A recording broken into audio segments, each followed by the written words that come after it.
I'm Charlotte McLeod with investingnews.com, and here today with me is JP Cortez, Executive Director of the Sound Money Defense League. Thank you so much for being here. Always Great to a pleasure. have you. Thank you for having me back on, Charlotte. It's so good to see you. Really good to run into you here. I'm so glad we could get you on and actually meet in person. So maybe just for people who might not be familiar with you, who didn't catch the first interview, could you share a little bit about your background? You'd mentioned it's the 10-year anniversary of the Sound Money Defense League. Yeah, absolutely. So like you said, it is the 10-year anniversary of the Sound Money Defense League. I'm the Executive Director. My name is JP Cortez. And the Sound Money Defense League is a nonpartisan public policy group. We're funded by Money Metals Exchange, a national precious metals dealer.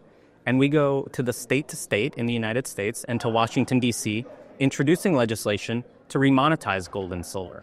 There are currently a lot of disincentives, a lot of regulations, a lot of friction around being able to even buy gold and silver as an investment. Of course, when you sell it, you're going to be charged a capital gains tax by the state and the federal level in many cases. So in some cases, tax on the purchase, on the sale by the state, and on the sale by the federal level, it's triple taxation on precious metals. So we go state to state, removing all of this friction that keeps people from being able to actually use gold and silver as an investment, of course, but as money as well, if they'd like. Which, of course, I think this is a message and a mission that I think a lot of people at this conference would definitely identify with. And so we're coming up on the end of the year, and I know that you've had 7 victories this year. So let's look at the most impactful changes across the U.S. and how they impact everyday people. The biggest thing that we've seen this year there were 7 states out of 50 that passed legislation here in the United States, passing an array of different policies. Policies that remove taxes on precious metals, policies that reaffirm gold and silver as legal tender, as money in the state.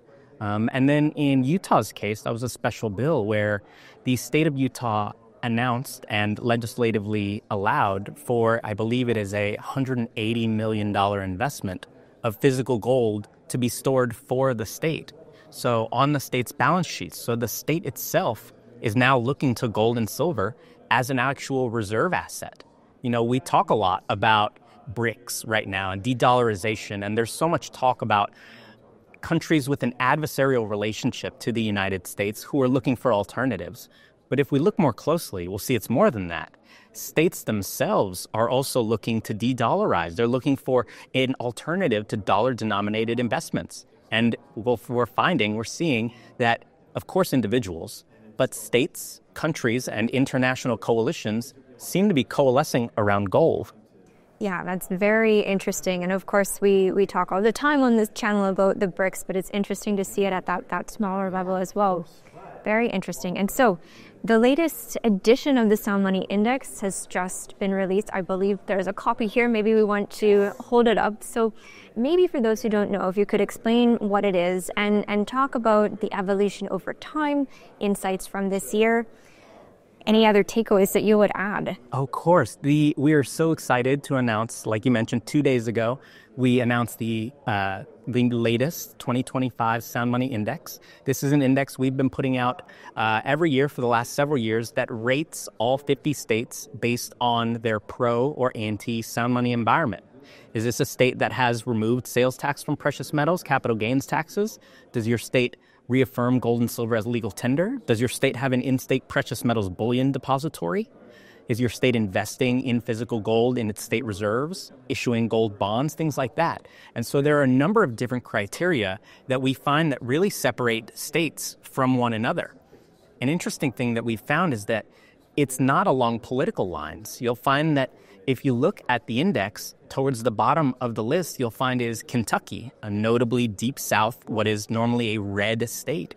But with a Democratic governor, we found that earlier this year, they vetoed one of our bills. The bill to end sales tax on purchases of precious metals in Kentucky was vetoed. And the governor sneered as he said, if you can afford to invest in gold and silver, then you can afford to pay taxes on those metals. So this is a slap in the face to precious metals dealers or precious metals investors and dealers who, probably looked to Kentucky as a conservative state, a state that would defend the Constitution, a state that would promote gold and silver. And we're finding that it's the exact opposite because politicians see industries as a whole as cash revenue. They see dollar signs when they think about potentially taxing an asset like gold and silver. They're thinking about the revenues to the state, but they fail to realize that this is not an effective means of collecting tax revenue, and you're harming the people in the state themselves. Precious metals dealers aren't going to open a brick and mortar store in your state. Conventions like this one and coin conventions that happen all over the world regularly are actively avoiding these states. So it has been a great pleasure to publish this year after year and have people reach out to me and tell me, I moved because of your index. I opened a business because of your index. Wyoming, for example, there's a mint that was opened out there recently who often cites the Sound Money Index. You know, Wyoming being number one in the country at defending the rights of precious metals investors and dealers is a huge deal for people wanting to invest in this industry. Okay, that's very powerful. And maybe if you could talk a little bit more about some of the challenges you face when you're doing your advocacy work and how you address skepticism from people. Well, the truth is that there is a lot of skepticism, unfortunately, and the reason for that is largely because of lack of education. Here in the United States, across state legislatures, there are more than 7,000 elected officials. Many of those have never heard the term sound money. They've never considered questions about what makes good money, where it derives its value, what it maybe should be backed by or maybe shouldn't be backed by. And these are questions that simply have escaped the social zeitgeist, of course, in the United States. Culturally, there's very little attention to gold and silver as an investment or as a reserve asset, which is juxtaposed to if you've spent any time in the eastern part of the world, where across Thailand, across Japan, across China, gold is revered. Brick and mortar stores on every corner. Religious symbols are coded in gold. It's an important part of their culture because they understand its reverence, of course, for its industrial use, but for its religious, symbolic meaning. The education here in the United States is lacking because for more than 5 decades now, gold has been completely severed from the dollar, which leaves us where we are today, which is sort of what free market thinkers and economists have been predicting: an explosion in deficit spending, an explosion in wars across the world, and the bloat in bureaucracy, and of course, the perpetual devaluation of the purchasing power of our money. None of us voted for this. None of us chose this, but this was foisted upon us. And states now are saying, while this is a federal problem, while this is a problem that, you know, it finds its roots at the federal level and in the Federal Reserve, there are steps that states can take to mitigate some of this damage. And I think that feeds into the education work you're doing. So you've got the Sound Money Scholarship and the new Sound Money Fellowship. So let's talk about the impact that you hope those programs will have and, you know, why. I think we can start to tell why this is so important. Yeah, absolutely. The scholarship is a program that we started, I believe this is our 8th year doing the Sound Money Scholarship, where in coordination with Money Metals Exchange, we've set aside 100 ounces of physical gold to fund scholarship in these topics. So for the Sound Money Scholarship, we have given out I believe over $100,000 now to high school seniors, to undergraduate students and graduate students who enter our essay contest. And the essays are graded by a judge of free market economists, of professors, of commentators, of notable people in this space who are reading the work of these students and then awarding them monetary awards for their great essays. That has been excellent. This year we had over 200 applications from students all over the world, not in the United States, but India, Russia, countries in Africa. There has been so much interest in this program. And the Sound Money Fellowship is a program we started this year, which is intended to promote even further scholarships. So we're not talking about necessarily high school students here or even undergraduate students, but we're talking about people with an intense passion, independent researchers, people in their postgraduate careers that are still interested in paid opportunities to contribute to Sound Money Scholarship. So we hope to have very academic type, very deep research done in Sound Money and providing opportunities for these researchers to get paid while doing it. Okay, that's very exciting. And I like that there's a couple of levels there to what you're doing. Okay, so we've taken a look at kind of what's happened this year. Let's look into the future at ongoing projects, upcoming legislation that you're excited about. You'd let me know that between 2023 and 2024, there were over a dozen states that passed pro-sound money legislation. So let's talk about what could happen next year. What is on docket? Yeah, of course. For me, our intention from the beginning was our policy initiatives were born in the idea that right now there's too much friction in the form of taxes for gold and silver to be used as actual money. To remove that friction is more important than legal tender status. It's more important than building an in-state depository. It's actually giving individuals the power to readopt their own gold standard without being penalized from the state or from the federal level by doing so. So to us, the greatest progress that we've seen since we've started has been on taxes. Today, there are 45 states in the country that have either partially or fully eliminated sales tax on purchases of precious metals. That leaves 5 states that still do. Of those 5 states, we are expecting legislation introduced in at least 4 of them to end that tax. So we're looking, to make sales tax on purchases of precious metals across the country extinct. And we're very close to ending that. The capital gains side is something that has picked up steam as more states have eliminated the sales tax. Now states are starting to say, okay, what else can we do? The capital gains becomes a very obvious next logical step. So now 13 states have removed the capital gains on sales of precious metals if you enjoy a gain.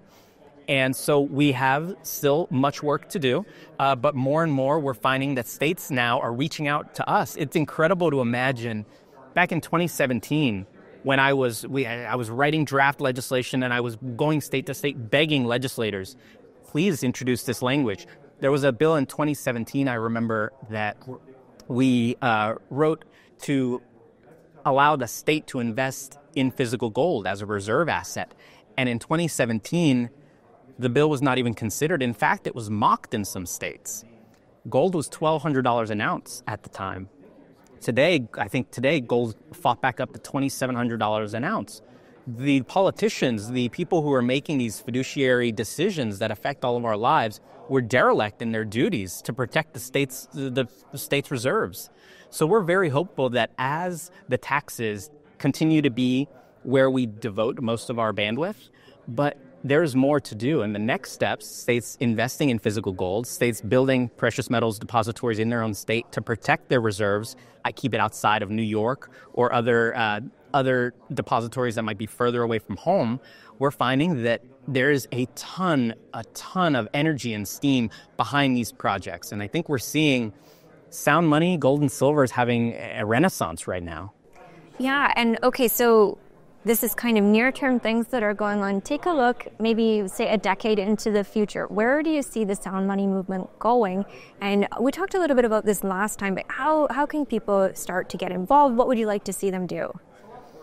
10 years from now, I certainly hope that the sales tax issue will be completely resolved, convincing states that exchanging Federal Reserve notes, exchanging one form of money for another is a taxable event, is something that we've had great success doing because not many states do it anymore, right? You notice if you walked into a gas station and you exchanged and you gave the cashier $1, a dollar bill, and asked them to exchange it for 4 quarters, and they told you, okay, there will be a tax on this transaction, you would say this is ludicrous. It makes no sense. I'm simply exchanging one form of money for another. And that's exactly what you're doing when you're exchanging Federal Reserve notes for gold and silver. So making that more clear to politicians, to legislators, to regulators is something that in the next 10 years, I hope to completely have eliminated the tax structures among or pertaining to precious metals. And I think what we hope to see then is an increase in entrepreneurship in this space. I think that there's a famous F.A. Hayek quote, the economist, Nobel Prize-winning economist F.A. Hayek, who said that when money was discovered, it was captured by the government and frozen in its most primitive form. What if there was more to money than we have today? What if your money actually retained its value? What if you weren't charged for exchanging it or transferring it?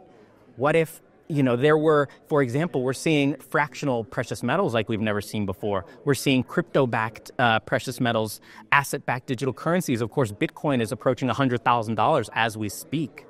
So the space where smart people are innovating and devoting time and resources and money to reimagining what money could be, I am very bullish about this process, and I think that sound money is going to win out. It has to, right? The U.S. debt now is, I think, has broached $36 trillion.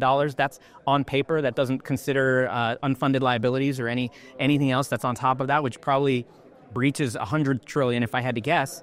So eventually, the government is going to have to start looking at this more seriously, short as a collapse of some sort. And so the hope is, as sound money continues to become more accessible, to become more ubiquitous, we might find that the stewards of America's money say, hey, wait, they have alternatives now. We should get our act together. Okay.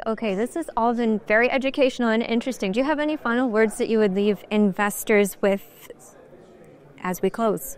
I think that the base case for precious metals, for me anyway, has always kind of been the same.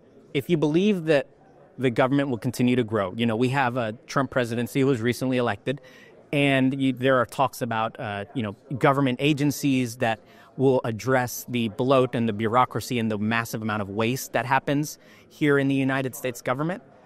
There are some people that are very hopeful about that. I personally am not necessarily hopeful that Donald Trump or that any politician is the answer to these questions.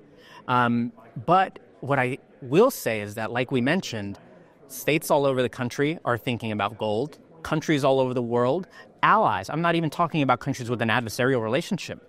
In some cases, these are allies to the United States that are thinking about alternatives. And of course, the people with adversarial relationships, of course, are thinking about gold and silver. As more people, as more institutions, as more governments revert back to gold and silver as a reserve asset, I'm bullish about the price of gold in that case, of course. So have the state of Utah invest $180 million, have the government invest millions or billions of dollars, Russia, India. Before you know it, the price of gold has far surpassed $2,700. So as an investment case, I'm very hopeful for the price of gold and silver in general. Silver has been lagging, of course, but I'm hopeful that it will bring up the rear and catch up with the gains that we saw in gold earlier this year. And in general, as long as the government continues debasing its currency, as long as deficit spending continues, as long as the dollar continues to be debased, gold and silver are going to be good investments. Okay, I think very good note for us to wrap up on, but thank you for taking the time today to give us an update. This is really good. Thank you so much, Charlotte. Okay, and once again, I'm Charlotte McLeod with investingnews.com, and this is JP Cortez with the Sound Money Defense League.